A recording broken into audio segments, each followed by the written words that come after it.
That house used to echo with laughter, used to resound with the patter of grandchildren's feet on weekends, used to glow with warm yellow light spilling from the kitchen into the living room where the elderly couple watched films every night.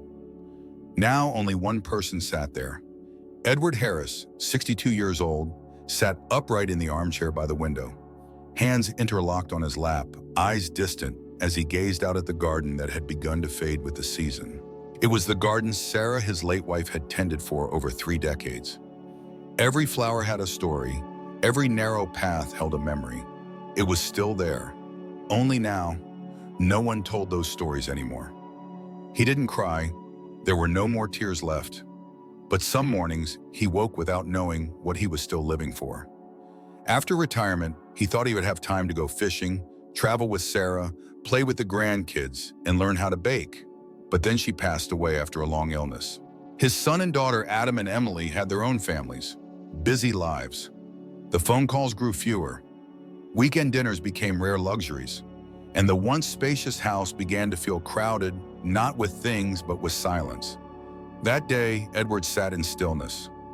No lights turned on, no radio, no cooking. He drank only a glass of cold water and silently watched time pass on the clock face. When the phone rang, he jolted, reaching for it in hope of a familiar voice. It was Adam, but not the kind of call he had hoped for. An urgent voice came through the speaker. "I've got work, won't be able to make it today. Just rest and eat something, okay, Dad?" Edward smiled, trying to keep his voice steady. "It's fine, I'm okay. Take care of your work." After the call ended, he remained seated, staring at the phone as though willing it to ring again. But it didn't, and once more he was alone. It wasn't the first time his children had canceled plans, but this time something felt different. The disappointment seemed magnified. It wasn't that he blamed Adam, he understood.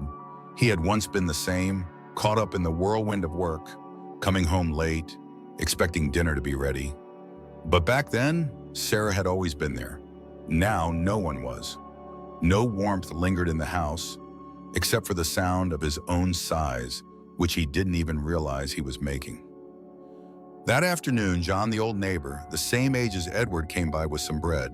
They sat on the porch bench, each with a cup of tea. Neither spoke for a long while, only the wind rustling over the rooftop broke the silence. Then John turned and quietly asked, "Have you ever thought, if one day you collapsed in this house, who would find out?" The question wasn't grim. It was calm, honest, and soaked in truth. Edward didn't answer immediately, but that night he tossed and turned. John's question replayed in his mind like a looping song, each repetition stinging deeper. No one would notice. No one would know. No one would knock. Had he ever imagined living through days where no one called, no one needed him, no one remembered? Part of him wanted to resist, to reassure himself that everything's fine, that his children still loved him, they were just busy. But another part, deeper, quieter, whispered, "You're being left behind." One morning, he stepped out of bed onto a cold floor.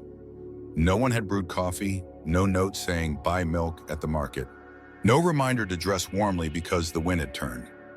He walked past the bathroom mirror and saw a thinner man with grayer hair and wearier eyes. He wondered, was this the man who had worked over 40 years, held a family together, once the one everyone needed? He no longer felt needed, and that feeling, that sense of being forgotten, was the most frightening of all. Sometimes he turned on the radio and pretended someone was talking to him. Sometimes he left the lights on all night just to muffle the heavy sound of his own breath echoing through the house.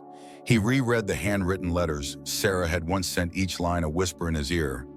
"I always believed you wouldn't let life drown you in time." Perhaps it was that sentence that made him sit up one cold morning, dig out an old pair of shoes, and for the first time in months step outside. Not because he had some grand goal, but simply because he didn't want to become someone nobody remembered. No one would have guessed that a cup of tea with a neighbor could keep an old man awake all night. But for Edward, everything restarted from that silent moment beside John, the only friend left in a neighborhood once bustling with young families, now thinned out by moving away, divorce, or death. John had once been a mechanic, blunt, practical, and quiet. For years, he and Edward only exchanged a few words over the fence. The weather, whether the plum tree had borne fruit, if the old Ford still ran. But after Sarah passed away, John occasionally stopped by, bringing bread, a carton of milk, or simply offering a sympathetic glance that needed no words. That day, it was cold. They sat together on the wooden bench under the porch. Edward didn't speak, and he didn't bother to hide his silence. John poured the tea, his hands faintly trembling. After a few sips, he spoke as if to no one in particular. "You know, sometimes I feel like I'm already dead. It's just that my body hasn't figured it out yet." The words fell into the quiet air like a stone cast into a still pond. Edward didn't know how to respond. He simply lowered his head, his fingers tightening slightly. A feeling familiar yet distant slipped into him, as though someone had spoken aloud what he hadn't dared to admit. Then John turned to him, looked straight ahead, voice low and slow. "If one day you collapse in your house, who will know?" Edward heard each word clearly, like clock hands piercing through his chest. Not because John had gone too far, but because he didn't know how to answer. That question followed him through the night. He couldn't sleep.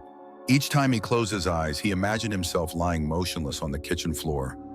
A glass of milk spilled, the phone just a few steps away, yet no one calling. He imagined growing cold and death arriving not with a thunderclap, but with a dreadful silence unnoticed by anyone. His son Adam lived less than an hour's drive away. Emily lived in the neighboring state. They called, sent photos of the grandchildren, remembered his birthday. But something, a presence, was gone. And he didn't blame them. He had once been like that, but understanding didn't mean it didn't hurt. He opened the closet and pulled out the wool sweater Sarah had knitted for him a few winters ago. It still carried the faint scent of lavender, the scent of care. He sat on the bed, fingers brushing each button, thinking of all the times he had come home late and found her waiting with a reheated plate of pasta. Thinking of the walks they took together through the neighborhood, silent yet full of love. And now he had to learn to walk alone in every sense of the word. Then he thought of that question again. If he fell, who would know? He jumped up. The wind outside howled through the window frame, making him shiver. He walked slowly to the living room and looked at the family photo hanging on the wall. It was taken on Thanksgiving 10 years ago.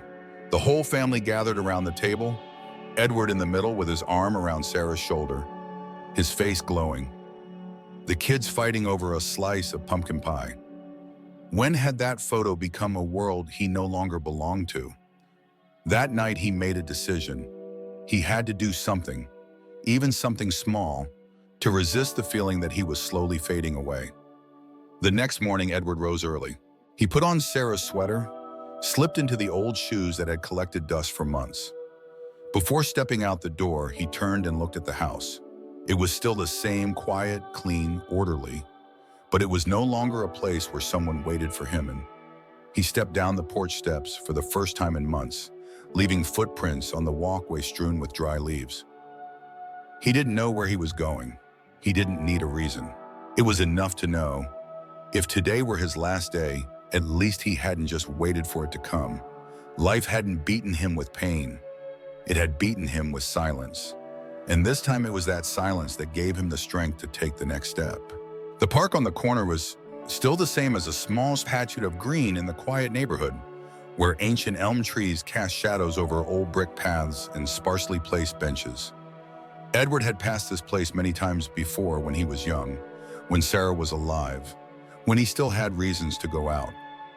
But never had he stopped like he did that morning. The crisp air carried the scent of damp leaves and fresh grass. The breeze teased his ears as if testing whether he still had the sensitivity to feel the world around him. Edward kept his hands in his coat pockets, walking slowly along the trail. Every step was an effort to pull himself out of the cocoon of silence he had wrapped around himself over the past months. He wasn't chasing any great goal, just a lap around the park to see if his legs still worked, if his heart could manage the gentle slope, and more importantly, if he could feel alive again. And when he sat down on the first bench facing a small lake, he noticed something seemingly trivial. He could still breathe. Not the labored breathing between the kitchen and living room, but a full, deep inhale of air laced with light, sound, and the scent of life. A small dog darted past, tugging along a silver-haired woman with a slight limp in her left leg. She wore a long, dusty rose coat, a knitted hat, and a wine-colored scarf. When the dog barked and stopped beside Edward, she tugged gently at the leash and smiled. Sorry, he likes to chat with the quiet ones. Her voice was clear, light, and had a playful lilt that made Edward laugh, a sound he hadn't made out of genuine emotion in a long time. It's all right, he replied. I guess he knows I needed someone to talk to. She paused, then sat down on the bench beside him. I'm Linda, and this is Teddy, that's his name, not me mistaking yours. Edward chuckled softly. Edward, pleased to meet you.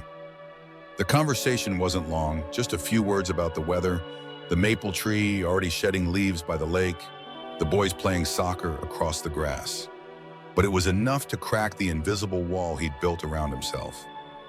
Linda didn't pry, didn't overshare, just said enough to make her company comfortable. As she stood and waved goodbye, she said, See you tomorrow then, if you're walking.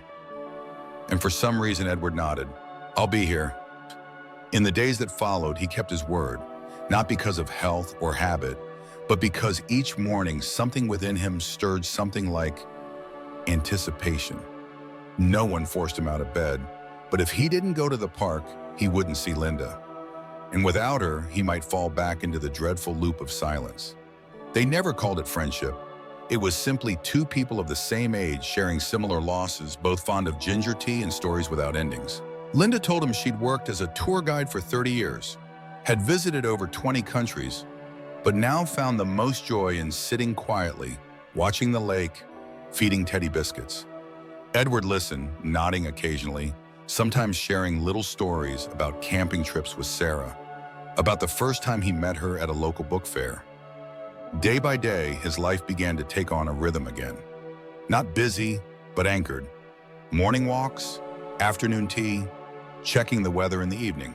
At night, he began to write again fragments of memory, conversations with Sarah, small arguments, and unnamed longing. Linda encouraged him. Writing is a beautiful way not to lose yourself. One afternoon after their walk, Linda unexpectedly stopped by with a homemade apple pie. They sat in the kitchen, the one Sarah had kept so orderly that no one dared move a thing. For the first time in months, Edward turned on the kitchen light. The room was no longer dark. As the light illuminated the old framed photos on the wall, Linda walked over and looked at their wedding picture. She had such a warm gaze, she said, not with envy, just simple recognition. Edward stood beside her, silent. Inside, a strange feeling welled up: gratitude. Grateful that someone could look into his past without judgment. Grateful that someone would sit and share apple pie with him without pretense. Grateful that part of his day now belonged to someone other than himself. Though neither of them said it, he began to understand. Some connections aren't born of romance. They come from being seen and allowing someone else to see you clearly without hiding. One morning, a light drizzle fell. Edward waited on the bench, but Linda didn't come. A strange pang of disappointment settled in his chest like cold wind beneath his coat. But that afternoon, she called for the first time. I caught a bit of a cold, won't make it to the park today. But do you have ginger tea? I'm bringing pie. And so for the first time in years, Edward's house echoed with the sound of footsteps from someone who didn't leave right after a goodbye. Perhaps life doesn't restart with shock or crisis. Sometimes it just takes one person, a little dawn, a slice of pea, and a gaze that doesn't flinch at your sorrow. Edward had never thought he would have someone after Sarah, not because he didn't believe in the possibility of loving again, but because he assumed that at a certain age, love no longer arrived as a given. It became a memory, a chapter closed. But then Linda came along, not like a gust of wind sweeping everything away, but like a gentle sunlight slowly melting the ice he had wrapped around his heart for so long. They still met every morning, sometimes only walking a few steps before sitting on the familiar bench under their usual tree.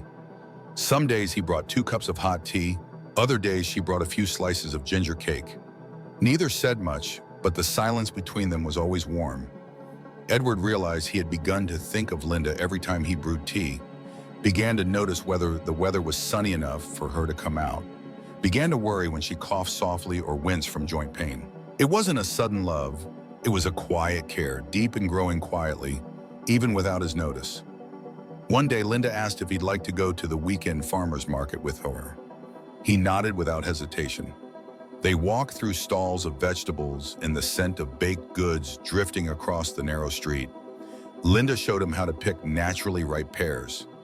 He pointed out the roasted chestnuts he used to love as a boy. When they stopped at an outdoor cafe, she ordered a latte and he chose hot cocoa. She told him about getting lost in Italy because her map was printed backwards. He told her how he proposed to Sarah with a ring he bought during his lunch break for fear of rising gold prices. Two old souls laughed together on a busy street as if age had never been a barrier to joy. When they returned home, he invited her in. His kitchen, long untouched, now held hints of Linda, her floral tea bags, the small beige tablecloth she gifted him to brighten the place up. They stood side by side, peeling pears, baking, exchanging glances not exactly shy, but enough to skip a heartbeat. When the pie was ready, its sweet aroma filled the air like a soft reminder. Life, even late, could still be sweet. That night, Edward lay restless. Not because the scent of pie still lingered on his sleeve, but because of a feeling he couldn't name. He pulled out an old photo from a drawer of Sarah in the garden, holding a book, smiling at him. He gazed at it for a long time, not with guilt, but with gratitude. Grateful that he had once been loved so wholly, and now, with Linda entering his life, he didn't feel ashamed, he felt fortunate. The next day, Linda invited him for dinner at her home. The apartment was small but cozy, filled with books, a few landscape paintings, and a shelf of souvenirs from countries she had traveled to. They ate vegetable soup, sipped light wine, and played soft jazz in the background. As the music filled the room and the warm light fell on Linda's silver hair, Edward felt a tightness in his chest. Not sadness, but the realization that he feared losing her. The music shifted into a quiet piano piece. Linda stood and extended her hand. "Would you like to dance?" He laughed and shook his head. "It's been so long since I..." But he stood anyway, placing his hand gently on her shoulder, the other holding hers. They moved slowly in her living room, just a few imperfect steps, yet he felt an unexpected peace. When she looked up at him, her eyes held something between joy and gravity, and she asked softly, "Do you think we're living something unnamed?" Edward didn't answer. He simply held her hand a little tighter, enough to say everything. From that day on, they began to share time without definition. No declarations of love, no promises, just mornings together, cooking, going to the market, reading, watching the lake change colors with the seasons. Linda often joked, "I don't need someone to hold on to me. I just need someone to hear me breathe." And Edward understood that was what he had longed for too. Not someone bound by paper, but someone willing to walk beside him, to be silent together, to feel life side by side. One evening they sat on the porch, looking up at a sky full of stars. Linda leaned her head gently against his shoulder. No words. Edward reached up and lightly touched her hand resting on his thigh. Just a brief touch, not binding, no promises, but carrying the weight of recognition. He didn't need to call it love, and she didn't need him to name it. Because sometimes the truest things don't need a name at all. Normally, whenever the phone rang, Edward only hoped it would be Adam or Emily. But this time, when it chimed in the late afternoon, he sensed that something was about to change. Linda answered, and the moment he heard her voice, he knew something in his small world was about to be stirred. "Edward," she said hesitantly, wind rustling faintly on the other end of the line. "I just heard from my son. He wants me to move in with him and his wife. They've just had a baby. They need help." He gripped the phone tighter, his mind suddenly blank, as if someone had just taken away a part of the air he breathed every day. Linda didn't cry, but she spoke each word with the weight of someone trying not to tremble. "They live 2 states away. I don't know how long I'll be gone. Maybe a few months, maybe longer. He didn't speak. In front of him was the small, sunlit yard. The wooden table where they'd had tea still held her cup with a few drops from that morning. He hadn't expected to part from Linda like this.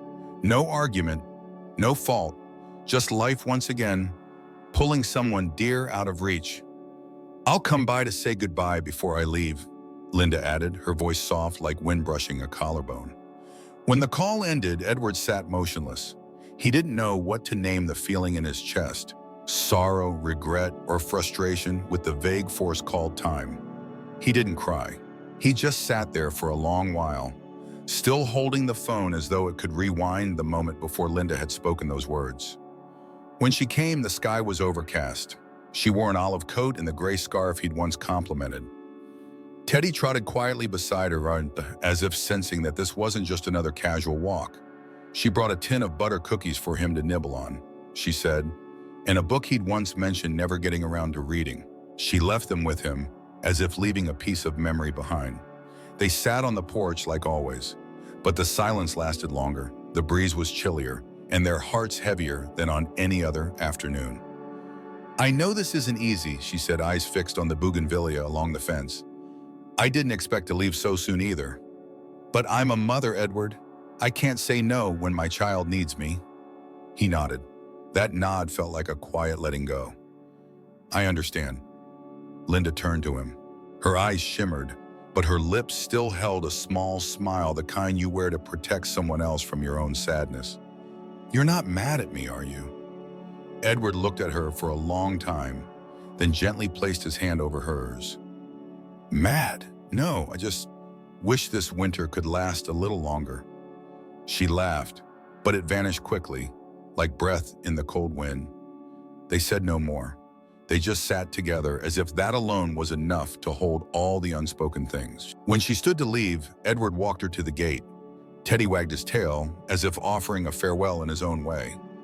Linda turned one last time, her eyes lingering deeply on his face. "Take care of yourself," she said, placing her hand lightly over her heart. "You're coming with me, right here." He nodded again. He couldn't believe it had only been a week since she'd been here every day. After she left, the house returned to its familiar silence.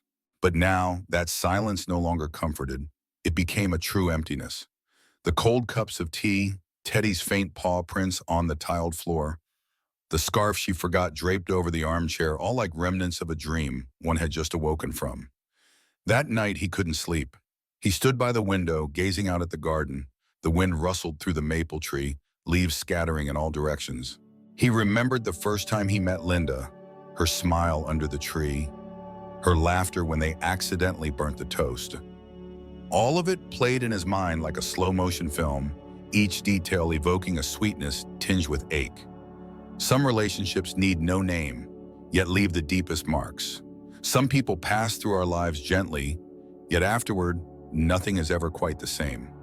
Linda did not replace Sarah, but she reopened a door he had thought closed forever, the door of presence, of companionship, of human warmth. Once again, he was living alone, but this time he wasn't the hopeless man he had once been. He now knew what it was like to have someone beside him. He had relearned how to feel, to listen, to share, and he knew he could never go back to the emptiness he once accepted. Maybe she had left, but he still had mornings to walk to the park, still had tea to brew, and still had himself to refuse to let loneliness define what remained of his life. After Linda left, Edward returned to the long, indistinct days. No one dropped by, no unexpected knocks at the door, no more midday barking or half smiles when she poured the tea a little too full. The house once again felt too big for one man and too quiet for a heart that had once remembered how to feel again. He tried to maintain his routines, still walked every morning, though now without a friend by his side, still visited the farmer's market on weekends, even if there was no one to help pick out the greens, still brewed 2 cups of tea, then drank one alone. But everything began to blur, like a watercolor painting washed out by rain. Some afternoons, he sat on the porch without noticing the sun had gone down. Some nights, he woke thinking he had heard footsteps only to see his own reflection in the mirror, older and smaller, like a leaf at the end of its season. Edward wasn't afraid of growing old, But he began to fear himself when he no longer hoped for tomorrow. One day, while cleaning an old drawer, he found a stack of papers belonging to Sarah. Nursing home consultation forms, she had kept them as a just-in-case option. Back then, he'd brushed them aside. "We don't need that. I'm still strong. You still have your garden. The kids are nearby."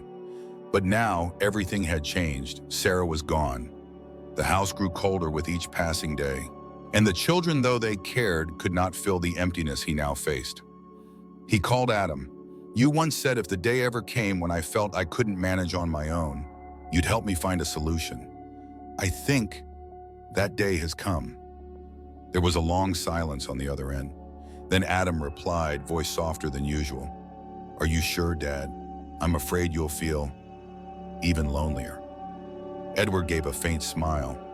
"Loneliness doesn't come from where you live, but from having no one to share it with. I think at least there, I might find someone to walk the hallways with. A voice, some music, a morning greeting." A few weeks later, he moved out of the house he'd lived in for over 40 years. Not with the feeling of being forced to leave, but as a conscious decision for the first time in a long while, he chose something for himself. The nursing home was on the outskirts of town, with a lavender garden, a small greenhouse, and long hallways leading to reading rooms, common areas, and a shared dining hall. The staff was welcoming, the atmosphere not as cold as he had feared, no scent of antiseptics.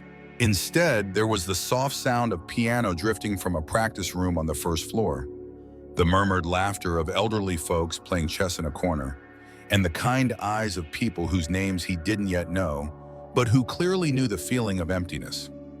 On his first day, he was given a tour. The guide, a young nurse who called him Mr. Harris, made him chuckle. "Just call me Edward," he said, realizing it had been a while since someone used his name with such warmth. His room was small, neat, and warm. A window looked out onto the garden where a bench sat between two lavender bushes. On the desk were a teapot and a few old books. On the wall, he hung a photo of Sarah, her smile in that frame somehow softer now, surrounded by this new space. In the first few days, Edward mostly sat quietly, observing. Everything was different, but not alien. He started relearning small things, how to greet strangers, how to remember someone's name after just a few meetings, how to listen to stories that had nothing to do with him but made him feel connected to the world. He befriended a few residents, a man named Bernard, who once played in a jazz band, a woman named Cora, who loved knitting and telling stories about her husband, who had passed away 30 years earlier. But the one who caught his attention most was Grace Whitmore, a woman with snow-white hair, bright eyes, and a small notebook she always carried to jot down thoughts. Grace didn't smile much, but whenever she spoke, the room seemed to pause. She had been a literature teacher, lived alone for years. They first met in the reading room when Edward borrowed an old Hemingway novel. Grace looked up and said slowly, "I used to teach Hemingway to students who never wanted to read him." Edward laughed and replied, "And I used to design things for people who never read the blueprints." They looked at each other, then both chuckled. From then on, they often sat together, not talking much, just reading, sipping tea, walking in the garden on sunny afternoons.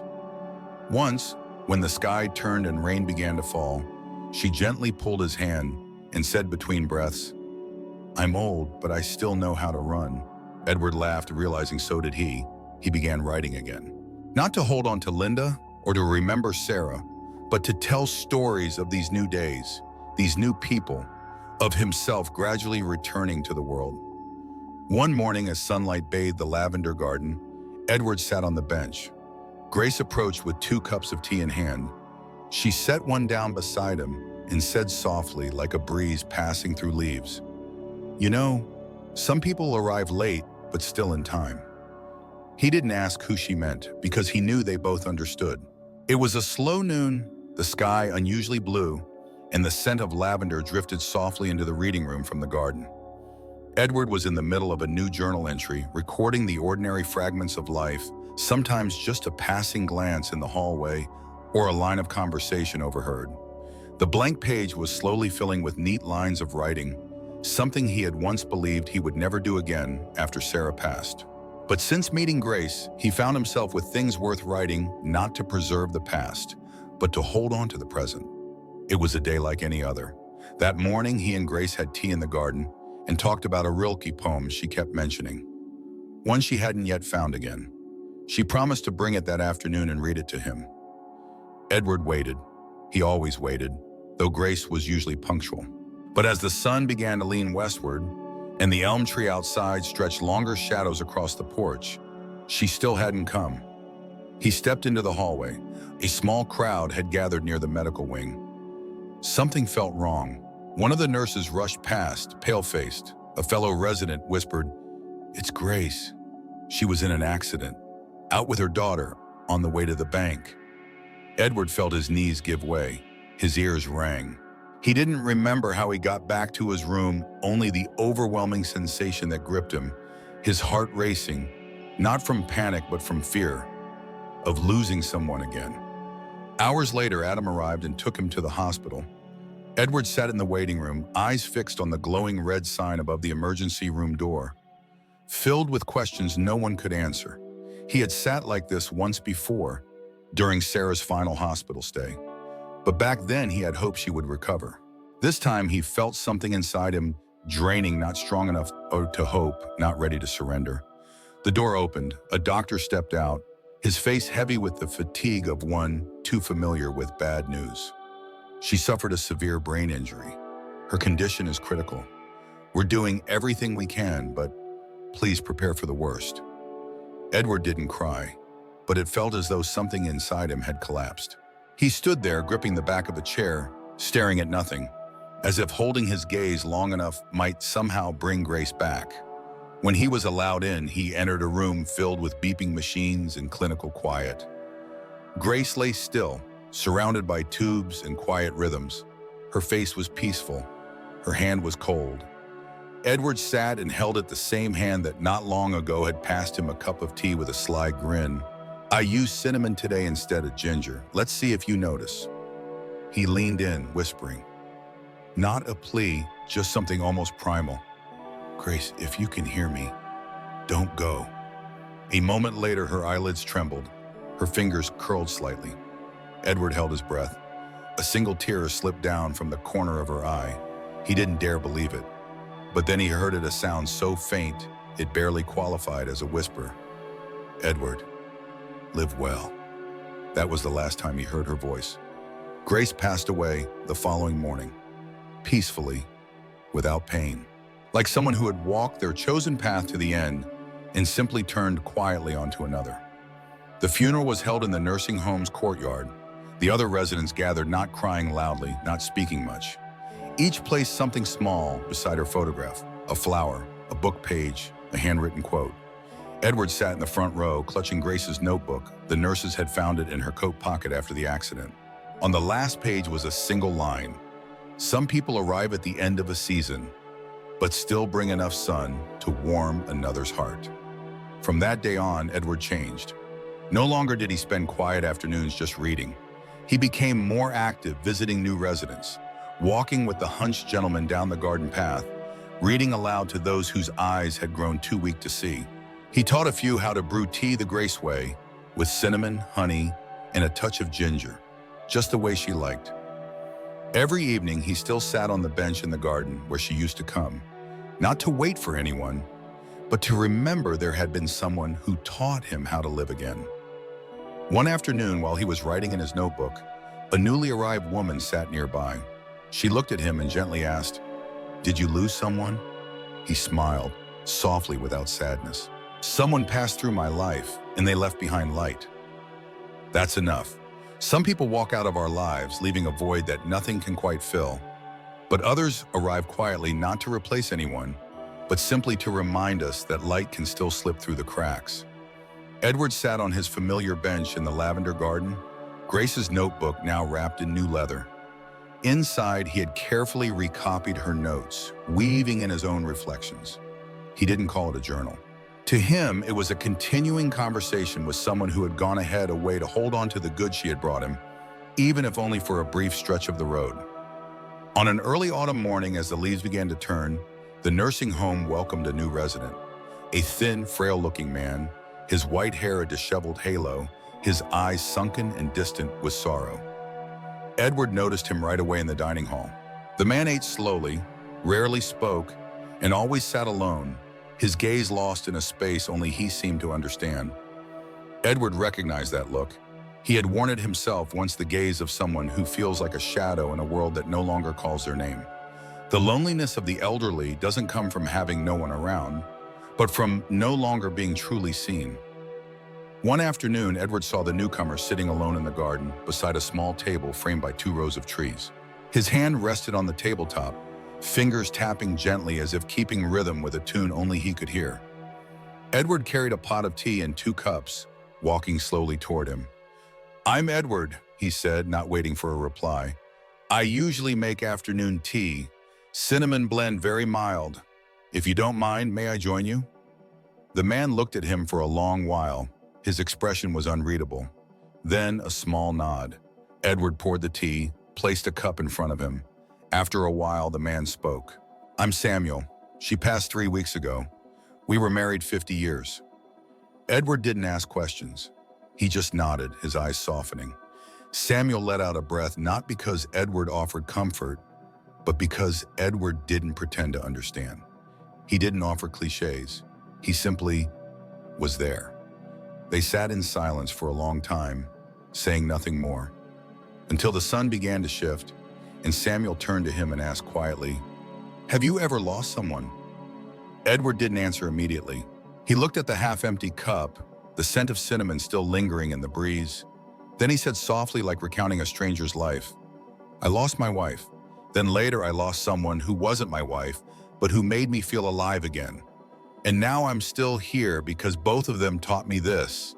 No matter what we lose, we can still choose how we live." From that day on, Edward and Samuel met every afternoon. They didn't always talk. Some days they sat in silence. Other days they shared old poems or stories of meals their wives used to make. Slowly, Samuel began to smile. At first, it was a weary smile. Then it became a calm look.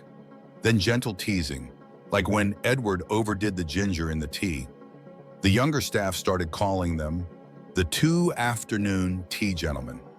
New arrivals sometimes got invited to sit with them, and many stayed. A woman named Louise, after joining them a few times, began bringing her granddaughters homemade pastries.